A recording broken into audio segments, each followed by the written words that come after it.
This is the Foxhole Podcast.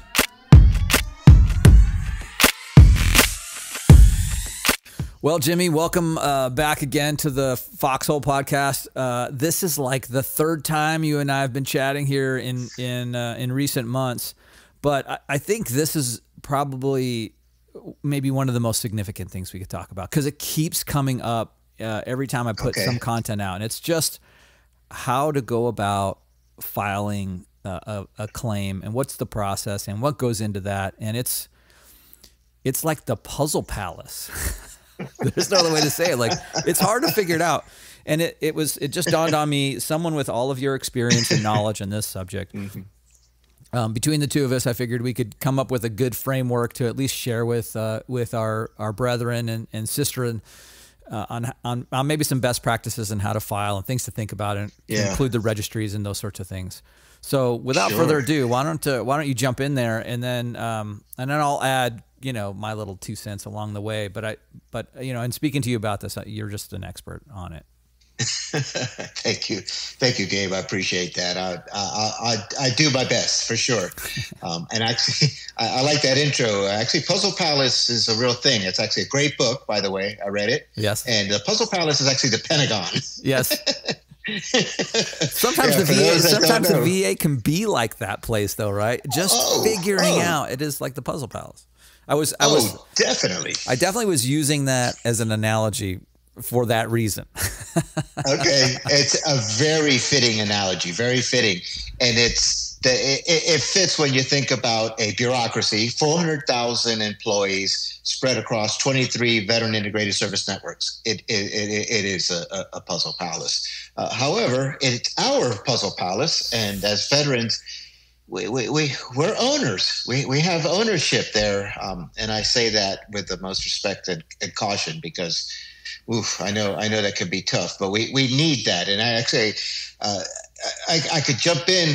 Today I had a conversation with a veteran that spent a lot of his time doing medical work outside of the Puzzle Palace, and outside of the Veterans Administration, outside of the Veterans Health Administration, and no better off. I mean, maybe medically. Oh yeah, he from the standpoint that was important to him. The two things that were important to him was. One was help me with my hardship because I can't work. I have a financial hardship. And number two, I can't keep these corporate medical benefits for life. I have to pay. And I'm service-connected disabled. I would expect the VA to take care of that. So the 20 years that he's invested into an outside doctor hadn't really moved the bar that much. And especially to bring together what he's dealing with. And what he's dealing with is essentially chronic multi-symptom illnesses. Those are the illnesses that are attributable to potentially to service in the Gulf War. And specifically in our case, this is Desert Shield, Desert Storm, 1990, 1991, Persian Gulf War.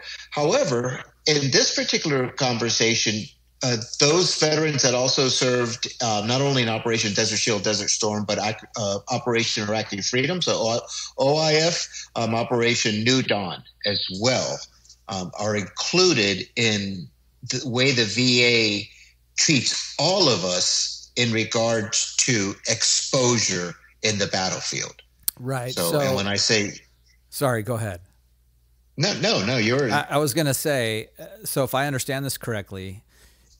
If you were in any of those conflicts that you just mentioned and you have any of the presumptive illnesses, the VA says, if you have these illnesses, we presume that your service in any of those conflicts will help you meet the criteria of the Gulf War criteria, right? Exactly.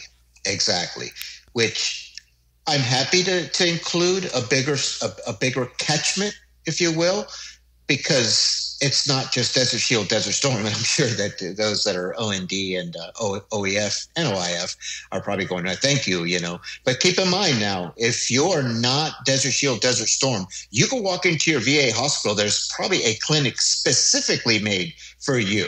So that's very critical. I mean, I walked into the VA up in Palm Beach, and they have a specific clinic for OEF, OIF, not Desert Shield, Desert Storm. So, nevertheless, moving forward with that.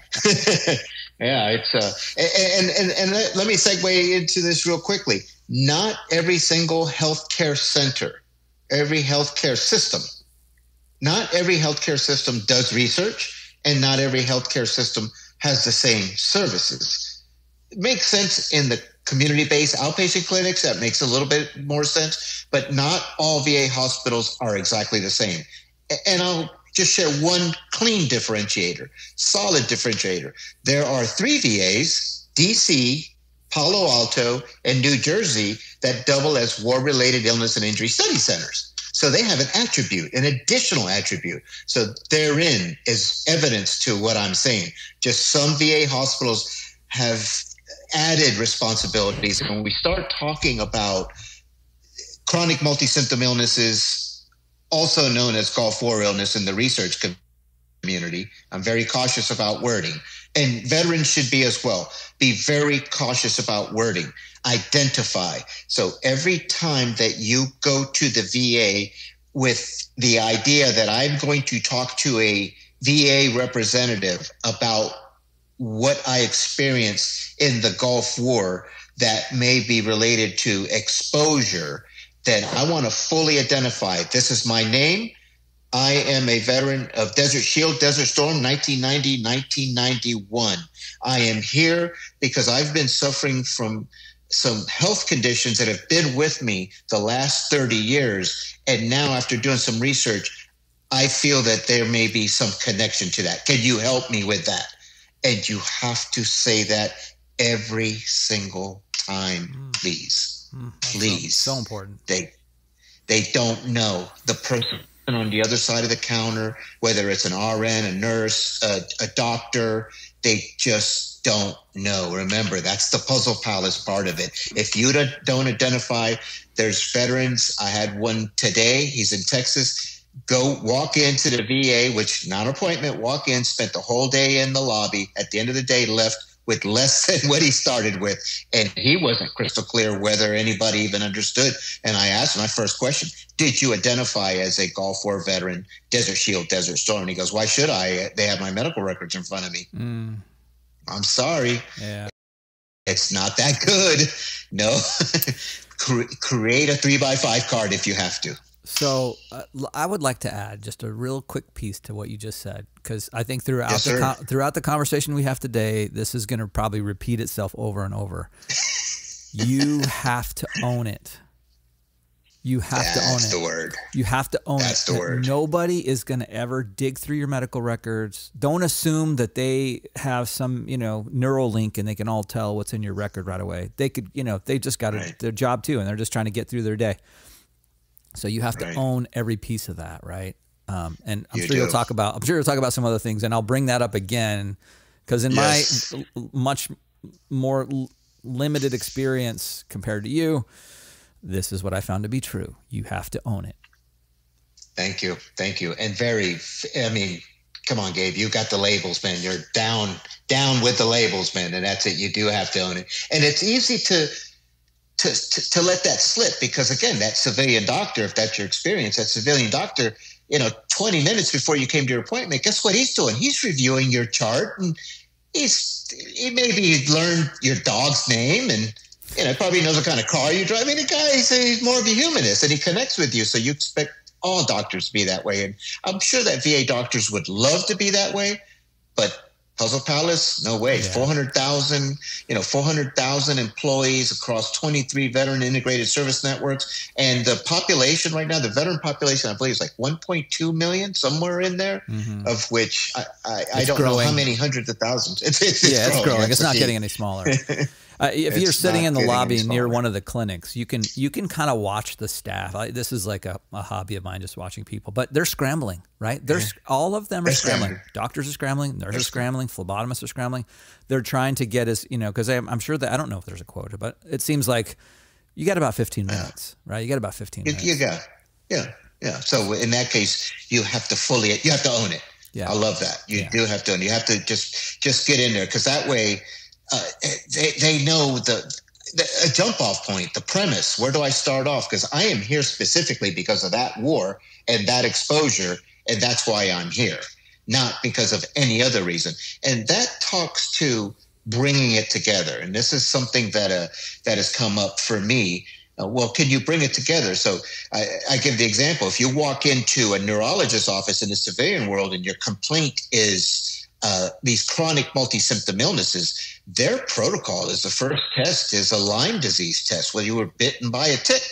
Yep. You know, yep. So you're looking at an 18-month trajectory now. Let's say for the next 18 months, that doctor in his offices then pursue chronic fatigue syndrome and identify. Then they pursue irritable bowel syndrome, and that establishment, that conclusion, and then fibromyalgia. Then okay, so you have those three out there. If you can't bring those together, then you're not helping a veteran that has been exposed in the Gulf War. That was on my end. So that's just not going to come about. And that's why I draw this big distinction for VA doctors, because we need this science to be brought together. So that civilian doctor is not really helping you if he's bringing it together. He may be able to, this is my I don't know why my light is dying on me. The Puzzle Palace knows you're talking about it. The Puzzle Palace is on me, man. They're on me, but I will persevere here. I will persevere because I still have some sunlight, and I'll open a window if I have to. I keep alluding to this science. So if those three things are out there, then you decide, okay, I'm going to plow these into the VA medical system, these conditions that they've identified. That may or may not be helpful. That just may or may not be helpful. Whereas that VA doctor, if he's doing the right components, he can help you. And the right components are get you over to an environmental health clinician. That's the most important. Once they get you over to the environmental health clinician, that environmental health clinician, as the name implies, is the owner of exposure, toxic exposures. And then that environmental health clinician can bring it together. They know what those chronic multi-symptom illnesses are about. And that doctor can then go, well, that is very similar to this research term that I'm going to use, but it's very common in the Veterans Administration. It's called Gulf War illness. And now you know that you're starting to get some traction. And then that health environmental clinician is then going to order tests, because this is the key. So veterans, forget the pieces of paper, forget the fight, take off the gloves. The evidence is science. Imagine you could walk into the VA with a pile of papers, or you could say, you know what? The evidence is in my body. And when you get blood, you have DNA testing, genomics, you have lung imaging, you have a brain scan. That's where exposure science of 30 years late lies. And that's the specialty care that you should be receiving. Once doctors start talking that, then you're on the right pathway to dealing with or mitigating chronic multi-symptom illnesses, exposure from environment like what we were exposed to in the Gulf War. That's when you know. Because otherwise, if I just take your blood and I haven't fully identified where I'm going with this blood draw, then maybe where's this blood going? Is it going to, are you donating? Is this a plasma donation? Until that bag of blood has a label that says this is a Gulf War illness or a chronic multi-symptom illness patient, then it's going in the right direction. The right people are looking at it in the right pathway. That science is heading in the right pathway. Jimmy, I don't know what happened to my light. Yes. If I'm brand new I just have come to this realization, I've stumbled on this podcast and went like, I think I have some of these things. What should the first thing I do be? And first things first. You mentioned last time the registries that we spoke. Yes. Yes. And that's exactly where I'm going. I'm going to try to work on. I'm sorry about that. But yeah, no worries. I know you're sorting that out. And so, if I remember right, as you're working through that there's at least 2 registries. There's a Gulf War Illness Registry, and there's a burn pit registry. There's also a third one you mentioned. A depleted uranium. There's a depleted uranium registry as well, right? So, and to be clear that those registries are just kind of getting you into a database of, hey, this is something, I was in this conflict, I was exposed to things, and so now I'm in this Gulf War registry. You could get an exam at the end of that particular, I guess, registry appointment, if you will. But that is something that's not necessarily connected to the care at the VA. Even though it happens at the VA, it's not connected to like a care team, a pact, I guess, if you will. Is that right? Yeah, that's absolutely right, and that is first things first. It is a Gulf War Registry health exam, and there's actually in the notes that I sent you, there is a hyperlink for that as well. So first things first. I'll put that in the show notes first for guests. Yes, and that registry is very important because that registry had a broken relationship. There was no follow-up. You've completed it, and it just turned out to just be statistics. However, today, when you complete a Gulf War Health Registry exam, the follow-up is a visit with an environmental health clinician. That is the entity that you must see to move forward with exposure complaints, period. Because that person completes the documentation, alerts the system to you. Now you are now fully identifying with the environmental health clinician that you are a veteran of Desert Shield, Desert Storm, 1990, 1991, and that you have some health concerns that stem back to your service 30 years ago out in the desert. That person is also going to order the depleted uranium exam. That they do a double roll there. So they automatically, it's a urinalysis, it's sent to Maryland. Very important if you're in combat arms. Important to every single one of us, all 700,000 of us, but definitely for those that were around munitions, tanks. You cleared any exploded munitions, blown up tanks, vehicles, etc. So the Gulf War Registry health exam and the burn pit registry, the burn pit registry do that as well. The burn pit registry actually takes you through a series of questions to make sure that you're supposed to be completing it. So that'll help you. It'll walk you through that, and that's included in the notes for tonight. Now, very important.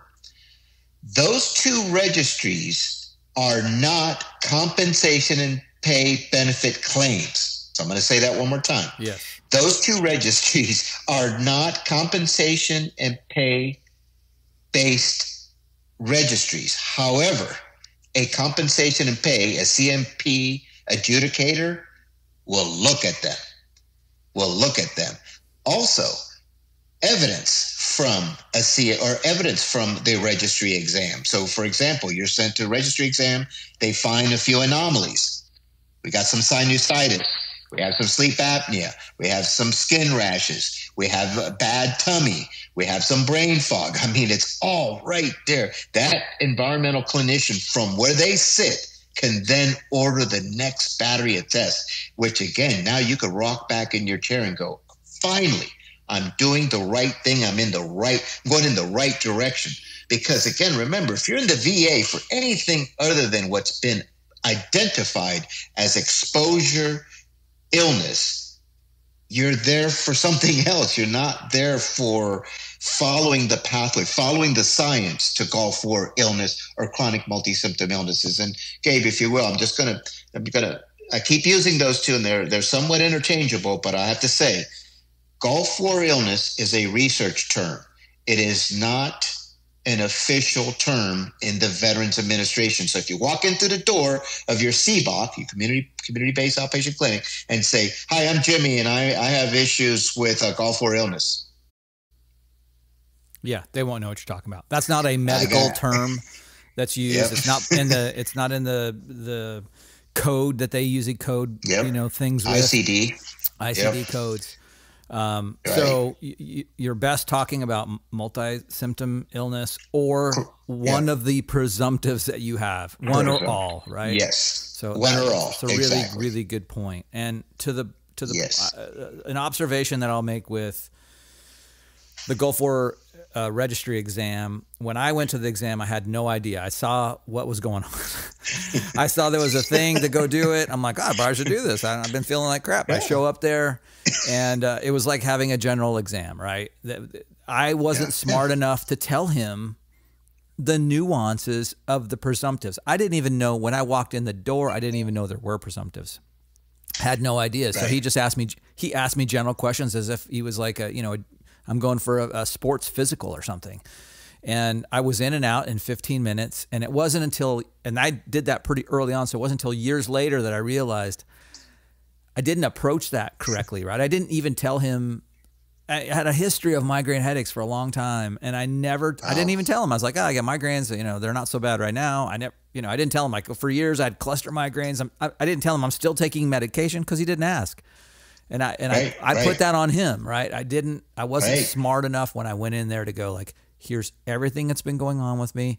And I would have been smart to have some sort of written timeline, right? When I went in there, okay, doc, I've been thinking about this, and here's when all of these things started. Here's when the fibromyalgia started. Here's when the chronic fatigue started.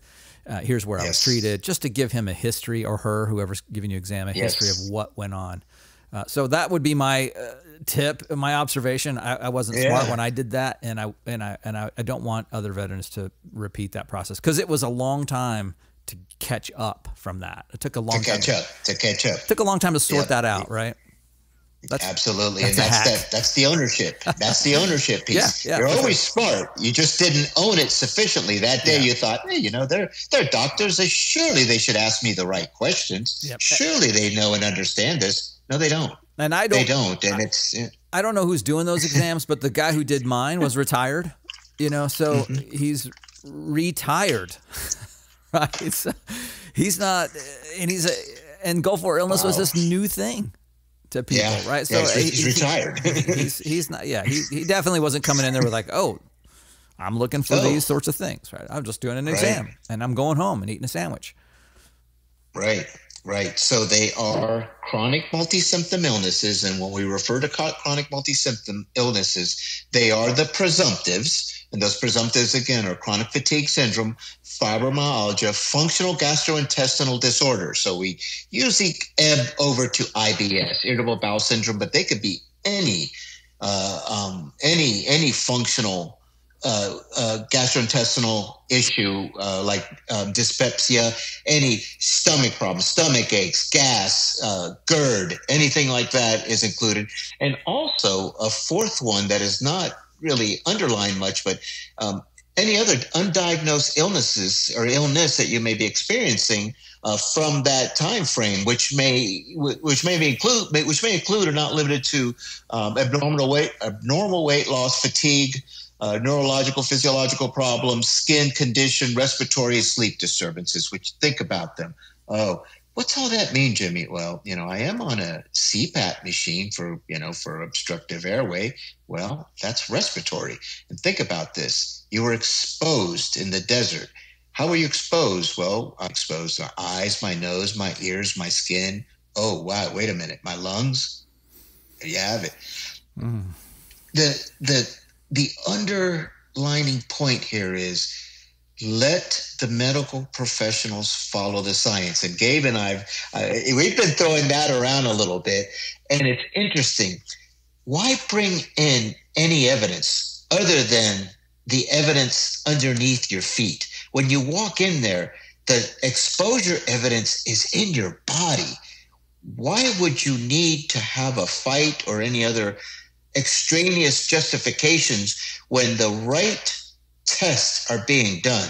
And I will tell you that when we start getting into neurological problems, that may include a brain scan, that may include a spinal tap, that does include genomics. They need to get down there. The evidence is there. It's your body. There's no piece of paper that's going to prove one thing or another. It doesn't matter if a tactical nuke went off in the desert, unless you were exposed. What does it have to do with you? But if you were exposed, your body is going to scream. It's going to scream that evidence. And I think that that's one big thing that veterans need to submit to. Quit fighting the system. It's a puzzle palace. Let your body bring the science, and then let the professionals follow the science. Another one of the elusive things about chronic multi-symptom illnesses that they're undiagnosed. And that's the last thing a doctor is going to say. Hey, doc, what's wrong with that veteran? I don't know. Whether he does or not, he's not going to admit to that. That's just undermining. Yeah, you never find that, right? That is the thing that's always troubled me with that undiagnosed illness.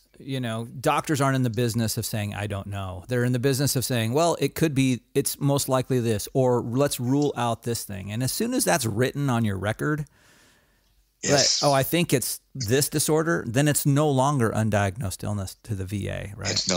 Exactly. So I tended to focus on those presumptives that were there, and that's what I went in to be seen for. And I think it's tricky. I think if you show up to a doctor to see him or her for the first time and you say, these are all my problems, they have 15 minutes, right? So I started with, this is my one presumptive. I made an appointment for a month later. This is my second presumptive. I made an appointment with later. This is my third, because they can only consume so much, right? Right. And then I'm also focused just on that one thing that I'm talking to the doctor about. Then later, I can put that into the totality of things, Gulf War illness, the totality of these chronic multi-symptom illness, because now it's all kind of put together. And then I've started to establish, maybe you could talk about, when you submit a claim, you have to have been experiencing these symptoms for a certain amount of time. And this is why it's important to get into a doctor, be seen by that doctor, be treated by that doctor. Because when you go to submit your claim, you can't just say, I started having migraines yesterday, or I started having functional GI problems yesterday, and now I'm submitting a claim today. It has to have been for a certain amount of time. Sure. That's the information is in the notes I provided for this podcast, but you've had to have symptoms for at least 6 months is what they're looking for. So they're looking at, chronic, not acute, because of acute, you take some medication and you get some sleep and maybe it'll go away. But this chronic is long-term. So you've had to experience that presumptive for 6 months, and up until today, before December 31st, 2021. So they want this to be attributable to your time in the desert, but they will allow all the way to December 31st, 2021, as long as you have any of the presumptives 10% service connected. Once you have it 10% service connected, now that will carry you beyond. So even if you just brought chronic fatigue syndrome, like Gabe suggesting, and then you still wanted to bring up of some functional gastrointestinal problem and some other complaints that you have, once you have something that's 10% service connected with chronic multi-symptom illness is attributable to Gulf War, then you could carry this forward. And we're also the VA leadership is signaling that this date will also be moved. This is already being discussed in political realm and moved forward. So they want to move this date forward. It has been moved forward in the past as many times, just from historical. Probably at least 4 or 5 times. Right? Okay. Yeah. At least and you think about it for 30-year trajectory so far. Yeah. Yes, it would. And it's probably going to continue to have to be updated while the researchers continue to follow the science. Yeah, they're continuing to find criteria to point to what it is, how to test it. I can't imagine them just, okay, we're going to stop. We're going to pretend now that no one else can ever get Gulf War illness. I mean, I don't see that happening. But that's a really good point. And then I some of the things that you're talking about, where the VA is just sort of not making these criteria up. It's actually you mentioned the Code of Federal Regulations earlier. It's in the CFRs. So someone who wants to, and you should go read what the Code of Federal Regulations is just a law. What the law says about Gulf War illness, what it is, and the presumptives, right? Because then you can really see, and then you're armed with that knowledge when you're talking to a civilian doctor or your VA doctor, and that's CFR 2.217. Is that? I've written that down. Just check me, make sure I'm correct. You may be in the ballpark. I don't know them off the top of my head. So I wrote down 38 CFR 2.217.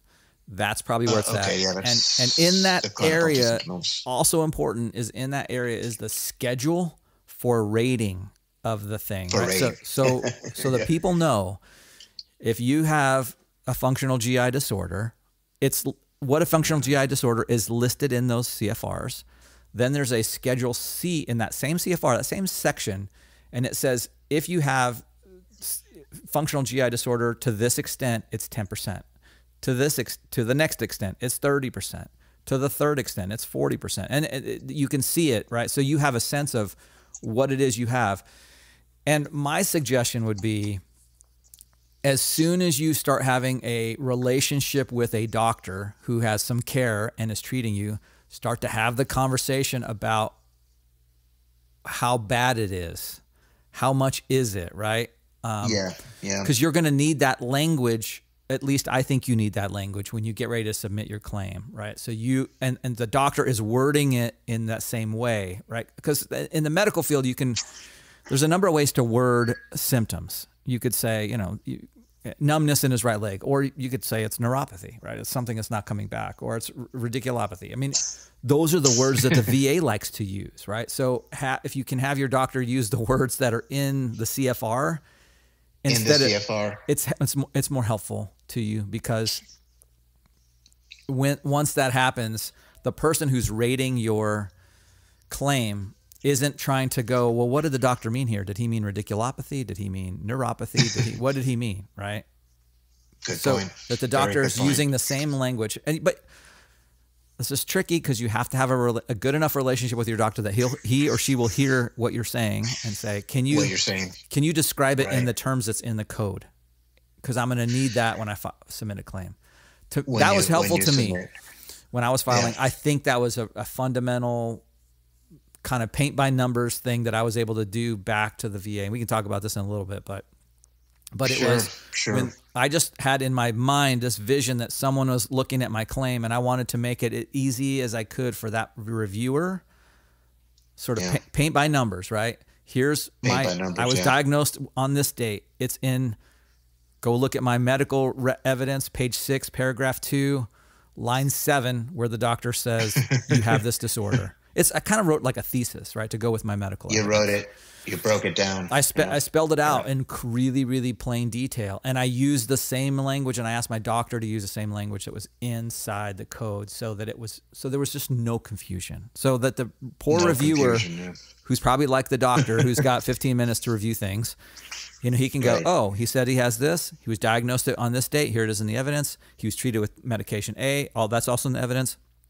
And it's, what now it's just a matter of what percent, what amount, how big was it, right? That's that process at that point. So that's my pro tip. That's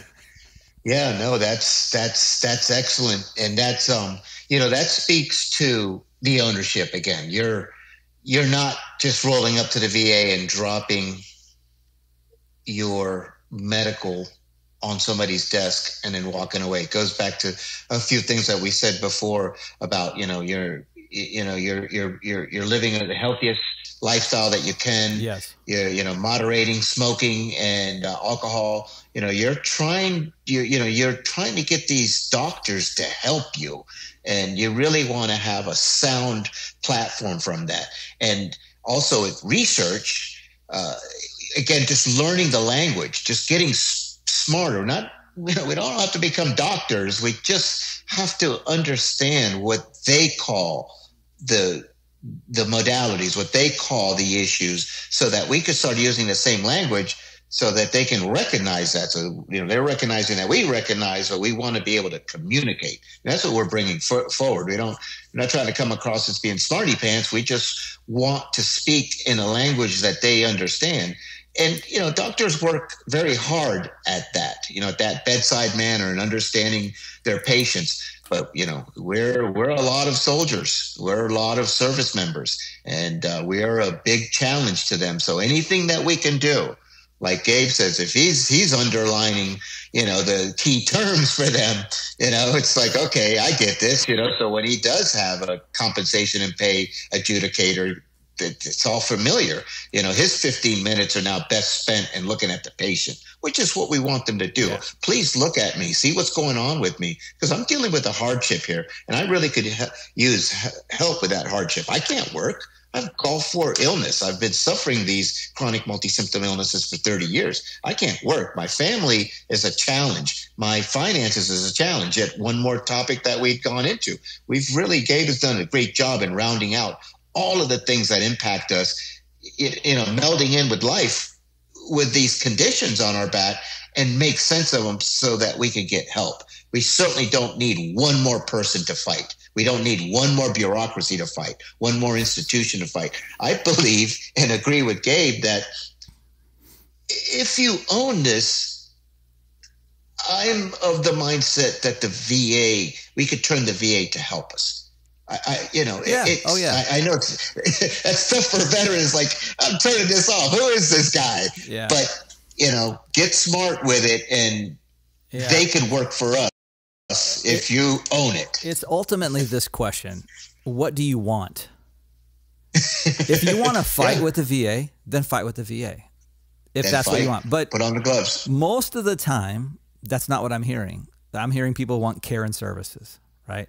Yes. Then you have to keep that in mind and put the biggest weapon you can have when you go into VA is between your ears. That's it. That's the biggest weapon you can have. So take that into you. So I want to kind of just paint a picture of, for the new guy who's just kind of exploring this for the first time. You go to this Gulf War Registry exam.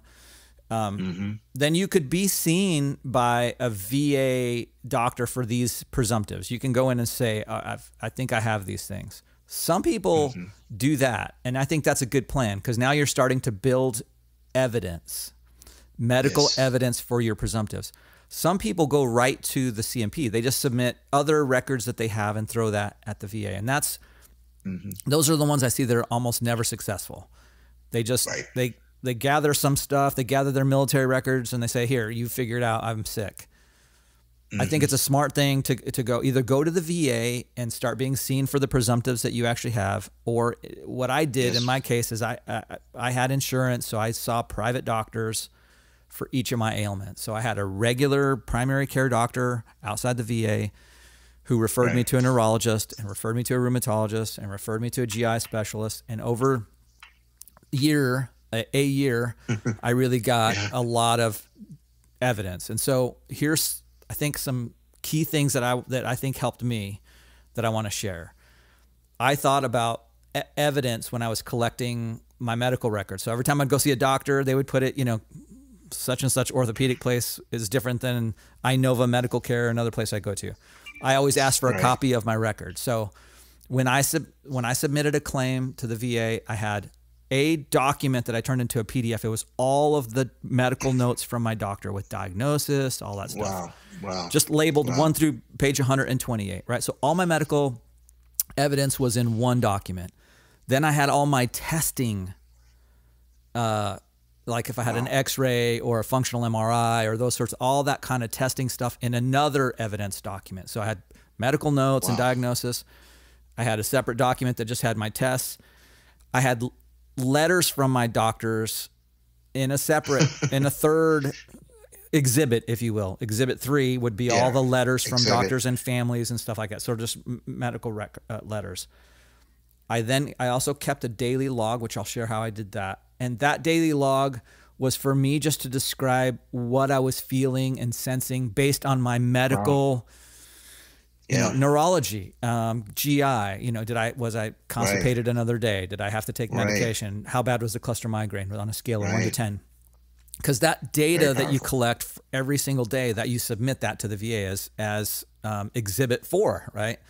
And then the last thing I submitted was a letter that it was a explanation of what all those things were. So if I was explaining, hey, on such and such day, I was first diagnosed with GI problems, see page 6 of evidence, medical evidence, paragraph 2, line 36, right? They go right to it. Okay, I see Dr. So-and-so diagnosed Gabe with functional GI. And then I say, 2 years later, when I moved to another city, I saw another GI specialist, and he also diagnosed me. So now what I'm doing is saying to the VA, GI doctor in Texas diagnosed me with functional GI, IBS-C.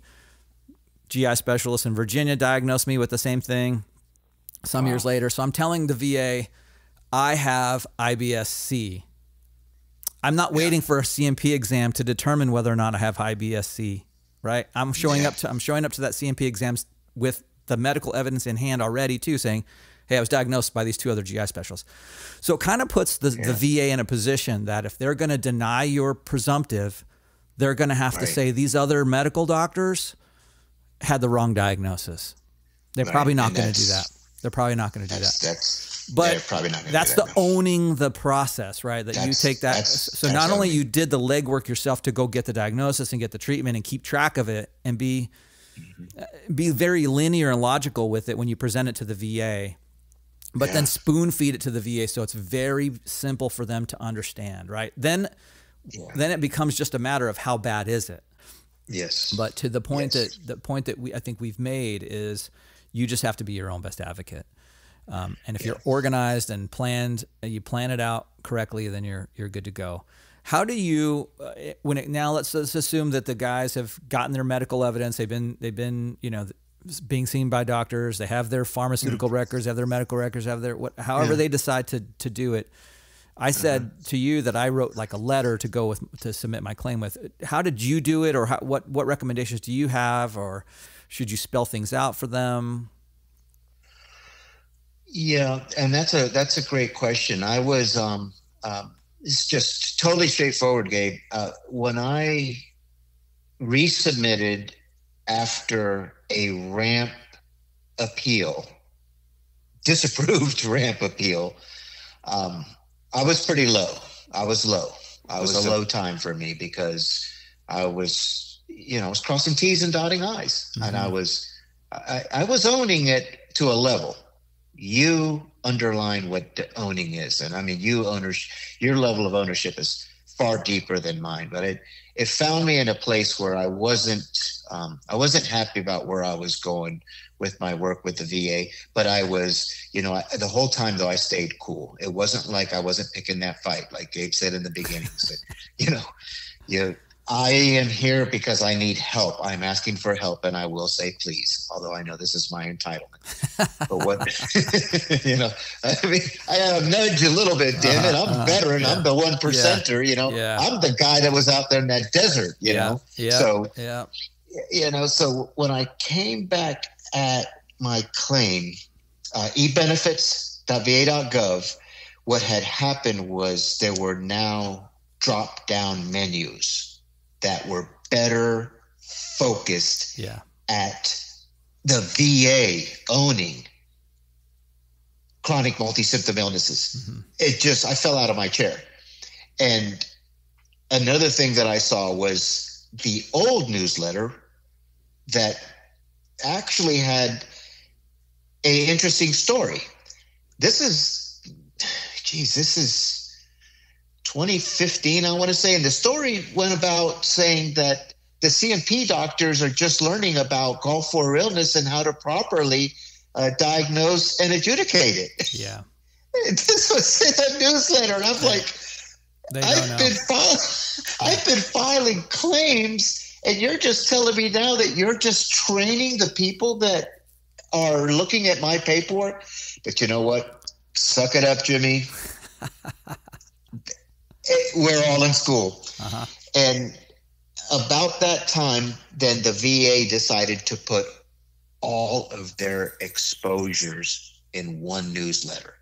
So bad water, Camp Lejeune, nuclear explosions, just all of it into newsletters. And then they made the newsletter biannual. So today there's only 3 of these, and this is going to be included in the notes with this presentation, but it's called Military Exposures in Your Health. There's only 3 out there, and I recommend that every Gulf War veteran, and when I say Gulf War, let me be clear now. So from 1990 to today, that Gulf War veteran, all of us, every one of us, you should read all 3 of those. You know what you said that I want to highlight, because I think it's important. It was that the thing we talked about earlier, if you go to your doctors, you get diagnosis from doctors, and you show up to the CMP exam with diagnosis already, you take that, because you don't know who you're going to get at that CMP exam. Right now, I've heard some good things. They're contracting some of that out now, and some of these doctors are not as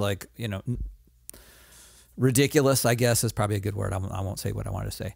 But just if you show up there already with a diagnosis from your doctors that you've been seeing, it saves them time. It saves you time. What they're doing is, instead of saying, does Jimmy have chronic fatigue syndrome? They're saying, how bad is Jimmy's chronic fatigue syndrome? He described it to me this way. Right. And so I think I mentioned that I got letters from each of the specialists that I saw.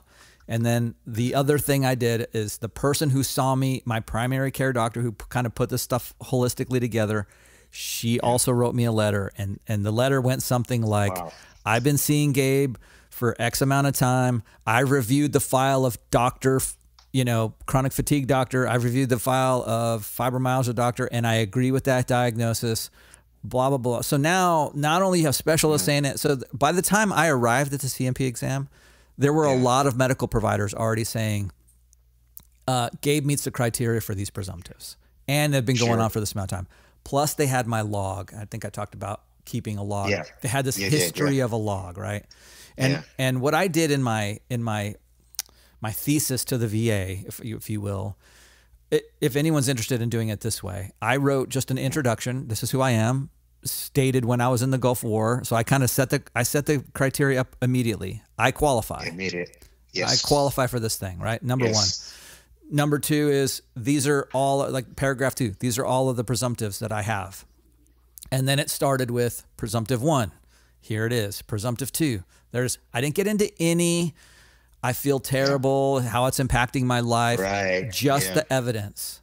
Just the evidence. And again, referring back to those, if you will, exhibits, those medical exhibits, the evidence themselves. The last paragraph, that's when I talked about how this has impacted my life. So I didn't confuse those things, how it's impacted, because this really impacts our life. And we want to talk about it. We want to say it. But I didn't confuse that with the medical evidence, because I know that the VA is not going to look at it and go like, oh, this, or look at whoever, this ruined his marriage, or this ruined this part of his life, or he didn't get to have a good vacation. They don't care. They just care that did you meet the criteria and how bad is it? Yeah. Then I put that other piece at the bottom, and then I also cited the Code of Federal Regulations that says you can submit a buddy letter, because I also had friends who submitted letters on my behalf that were there with me and saw that I was exposed to X, Y, and Z. They submitted those, and I just put that in there as the final kind of attachment to that sort of thing. So if anyone decides to do it that way, that's how I did it. If you want to ping me, I'm happy to walk you through how I did it. And I've helped a few other people that have kind of followed that same process, and it's been helpful for them. But what I didn't do is I didn't do any of that front loading stuff with the registries. I didn't understand it at all. And I missed out on a lot of stuff, because I fought for a long time later to get depleted uranium testing done. That's not an easy thing to get done. I ended up having to go to a risk some years later, and that's where I that's the first time I saw an environmental health person was at the risk, and that was some years later. As I didn't understand the relationship that they had with this process until you described it. That was completely new information to me. Yeah, and it's possible that if you followed a little bit more the traditional route the VA is putting out, and by the way, that's going to be included in the Military Exposures in Your Health newsletter. It kind of just starts top to bottom, the trajectory that you should be following. And it says, should you have complaints about your service in the Gulf War? It's real clear. And just think, David, had you maybe had it maybe been different and you maybe elaborated more in your environmental health clinician or your Gulf War Registry health exam, you may have been adjudicated much earlier. The process would have started a lot sooner, which would have meant I would have started getting care and treatment sooner. Because I really wasn't getting care and treatment in the VA until I submitted that claim and got, approved for care. I never really, I went there for very little every time I'd move from city to city with my job, I would reestablish myself at that VA, but I never really went there for care because I didn't know how to navigate it very well, which is why all of my stuff seems to be coming from this other side. It's like civilian driven, but then that's just how I approached it. It was a little bit different. So if what I found was that one thing that I had broken my jaw when I was in the military, and so I had a service connection there, right? There, and I see. The one thing I did find, the only indicator that I had to go by was every dentist that I saw for the jaw problem was not. They were not willing to help me with a claim, right? They didn't want to have anyone write anything down. They didn't want to put anything on paper. They weren't going to do anything like that, where a civilian doctor would. So I had to go find a civilian dentist that saw me for some years, helped me get an appliance, and was able to kind of write toward that service-connected issue, not to be confused with the presumptive. So I just thought in my mind, I'm not going to get a lot of help from VA doctors in writing letters. And I think they think that's a conflict of interest, but it's really not. It's not. No, they're seeing you. They can just describe what your symptoms are and describe what you have. But what's great about that is they put all that crap in your record, and it's easy to download that from My Healthy Vet, right? To use in your claim. Yeah. So it's a great resource. All right. Did we leave anything out, Jimmy, that you want to close with? We are fully involved. Like at Firehouse. Like Firehouse, just to see if I can make you hungry, but we're fully involved in the topic. I just want to say in conclusion, you're a Gulf War veteran, and let's say that you've been picking at what Gabe and I are introducing. You've done a little bit of that, a little bit of that, a little bit of this. You've been bouncing around. Just keep in mind that your efforts are good, because if you've been bouncing around in the VA, at least it's documented. Yeah. But let me share with you, it is not documented and orchestrated in a way to mitigate chronic multi-symptom illnesses and exposures in the Gulf War unless you follow a very special trajectory, very elaborate, very outlined, a very defined trajectory. Remember we said in the beginning, is there anybody out there that has put this together? That's what you will be missing. Included in this presentation, there are the hyperlink to the military exposures in your health. There's a VA newsletter, and I think it's the right vehicle. It's the right thing by the VA. I told Gabe the way I explained it earlier was I said that the VA came clean with this, and it's not so much that they came clean; it's that they're doing it the right way. They're saying, look, this is exposure. And if you want to compare and contrast, the classic comparison and contrast is dioxin, Agent Orange, Vietnam. They have 14 presumptives, and it's been 50 years. And there are still Vietnam veterans that are challenged by the process. Yeah. So in hearing and knowing and understanding that, pick up the newsletters and read them. They're newsletters. They're written very well. And then Gulf War Registry health exam. Do the exam with the full expectations that there's a follow-up and that you're being examined. And remember, this exam is free. Doesn't matter if you have an other than honorable, dishonorable discharge. Doesn't matter what your status is. You're entitled to this health exam.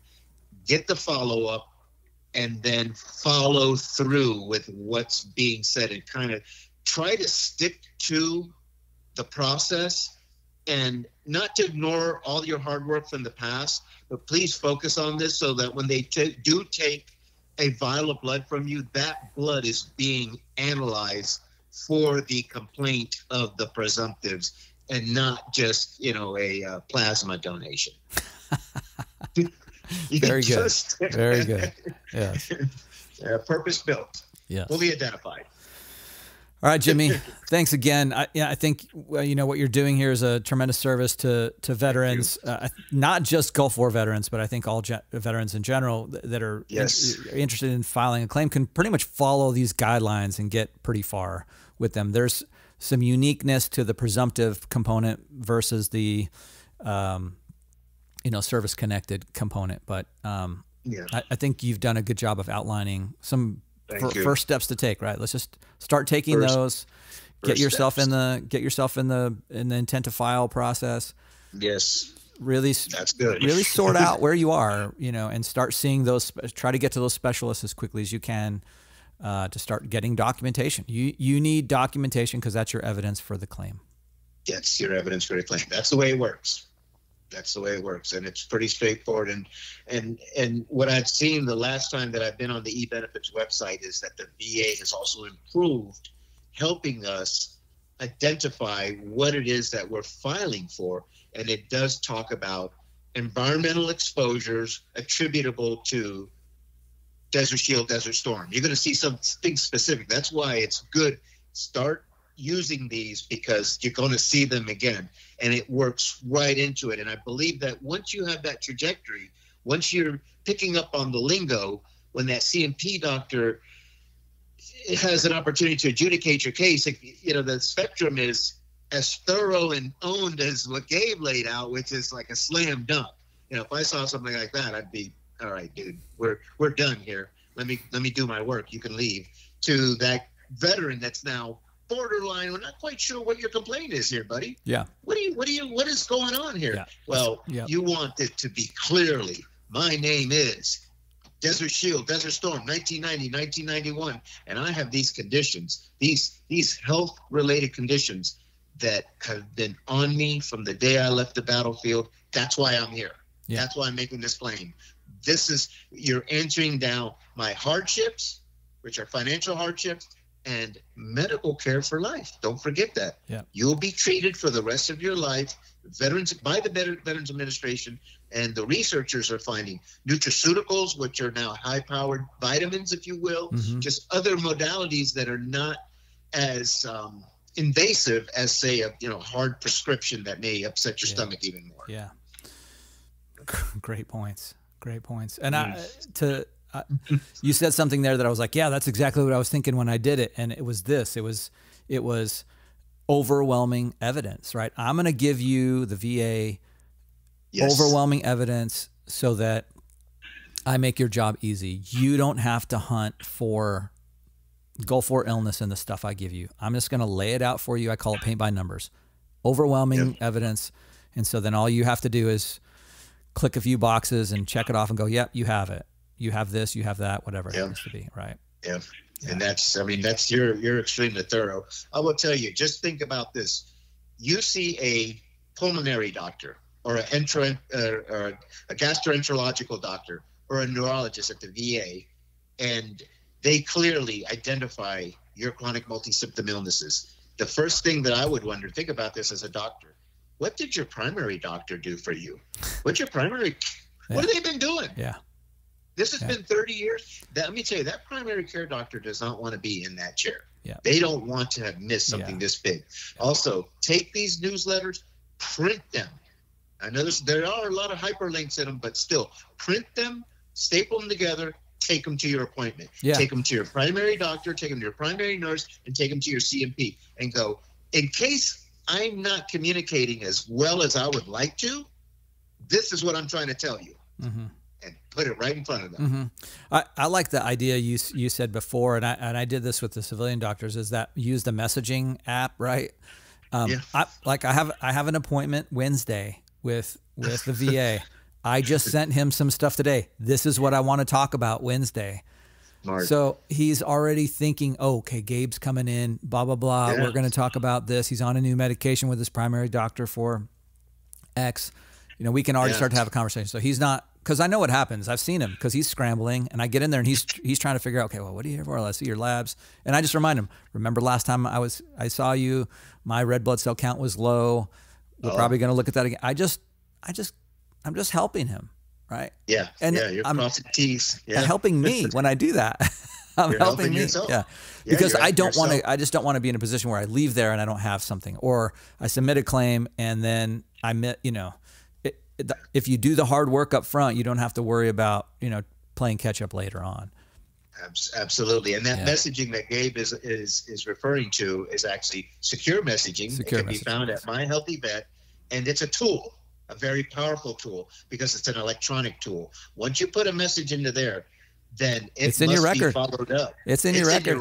I love it because I've had exchanges. I use those same documents in my claim. Here it is, me talking about the symptoms I had with my doctor in an email, right? It's now an official record that I was saying I was not feeling well on that day, and he prescribed medication for me to deal with that particular thing on that day of time. So you're right, it's very powerful. But you said something too before, in closeout here, you got to get to the specialists as quickly as you can, because those are the guys that you need, those specialists to make the diagnosis. Your general doctor's not going to make.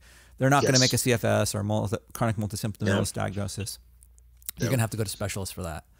IBS, whatever it is, you're going to have to. And all of those are going to require other things. They're going to require tests, upper, lower GI. You're going to have all these other things done. So the sooner you get to that specialist, the better you are. The better you are. You're now making traction on your Gulf War illness, or your chronic multi-symptom illnesses. Yep. But that messaging, very powerful, because let's say, so you're that veteran that says, I have a really terrible relationship, Jimmy, with my patient-aligned care team, and my primary doctor is, no good for me. Well, think about this. Send your primary care doctor a secure message. In the morning, I am contacting my environmental health clinician. I found him on the VA website. This is his name. He's in Palo Alto, California, and I'm calling him in the morning. Let me tell you, that primary care doctor is scrambling to get you to say, why don't you come in here? Let's talk a little bit first, because the last thing that primary care wants is that you end up with an environmental health clinician that further diagnoses you with a problem where not all along you've been complaining about that problem to your primary doctor. There's all of a sudden you've now opened up a gap there that needs to be filled really fast, and you'll see folks scrambling. That's interesting. Use it to your advantage. Yeah, that's really good. All right, brother. It's been great. Thanks again. I appreciate it, and we'll do more of these. I'm sure we'll get a bunch of feedback from this, and then we'll dial in. We'll dial in some more from there. Yeah, the veterans help if they can identify what it is that we're missing, because we're somewhere we've got this system to work for both of us, but we're sharing those parts and pieces that work. You just need to identify them and put them to work in your strategy. We understand that's tough. The ownership is tough, but take off the gloves. No more fight. Yeah, outstanding. This is an exercise on how much you could focus on something and get it done without punching somebody. Well, you go in there without the gloves, but take the weapon between your ears. That's the one you want. Yes, I love that analogy. All right, brother. Thank you very much. This is the Foxhole Podcast.